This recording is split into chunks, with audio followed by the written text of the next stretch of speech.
বাঘে কেতিয়াও ঘাঁহ নাখায় এটি বাংলাদেশী মুছলিমবিলাকৰ ওপৰত জবৰদস্ত হামলা হ'ব লাগে ভিডিঅ' টিডিঅ' ভাইৰেল হ'ব দিয়ক না মোৰ কোনো কষ্ট হোৱা নাই একো নাই মোৰ কোনো মই ভয় কৰা মানুহ নেকি ইমান দিন হিমন্ত বিশ্ব শৰ্মাক আপোনালোকে লগ পালে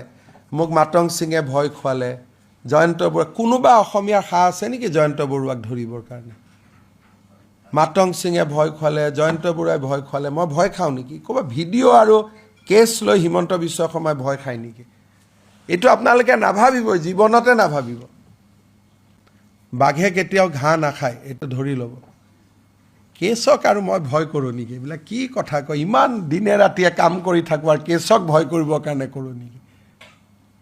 যদি কেছক ভয় খালোহেঁতেন তেতিয়াহ'লে আপোনালোকৰ ভয়ত মই কেতিয়াবাই পলালোহেঁতেন অসম এৰি গতিকে কেছক মই ভয় নকৰোঁ এইটো লৈ টেনশ্যনে নল'ব যোনে একোৱে যদি কাৰোবাৰ মনত কাৰেজ থাকে সাহস থাকে সি বেলেগ একো ভয় নকৰে আৰু সেইকাৰণে এনেকৈ 1.5 লাখ বিঘা মাটি খালী কৰি দিলোঁ কোনে ভাবিছিলে কোনেওতো ভবা নাছিলে যে পাৰি বুলি গতিকে এইটোৱে সাহস অসমৰ মানুহৰ আশীৰ্বাদত মোৰ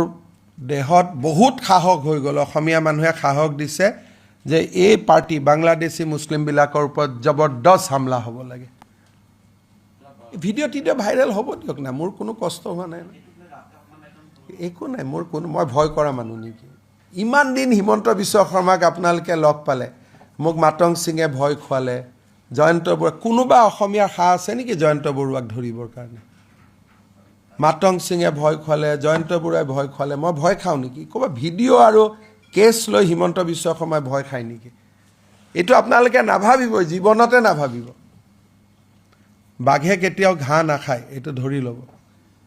কেছক আৰু মই ভয় কৰোঁ নেকি এইবিলাক কি কথা কয় ইমান দিনে ৰাতিয়ে কাম কৰি থাকোঁ আৰু কেছক ভয় কৰিবৰ কাৰণে কৰোঁ নেকি যদি কেছক ভয় খালোহেঁতেন তেতিয়াহ'লে আপোনালোকৰ ভয়ত মই কেতিয়াবাই পলালোহেঁতেন অসম এৰি গতিকে কেছক মই ভয় নকৰোঁ এইটো লৈ টেনশ্যনে নল'ব যোনে একোৱে যদি কাৰোবাৰ মনত কাৰেজ থাকে সাহস থাকে সি বেলেগ একো ভয় নকৰে আৰু সেইকাৰণে এনেকৈ 1.5 লাখ বিঘা মাটি খালী কৰি দিলোঁ কোনে ভাবিছিলে কোনেওতো ভবা নাছিলে যে পাৰি বুলি গতিকে এইটোৱে সাহস অসমৰ মানুহৰ আশীৰ্বাদত মোৰ দেহত বহুত সাহস হৈ গ'ল অসমীয়া মানুহে সাহস দিছে যে এই পাৰ্টি বাংলাদেশী মুছলিমবিলাকৰ ওপৰত জবৰদস্ত হামলা হ'ব লাগে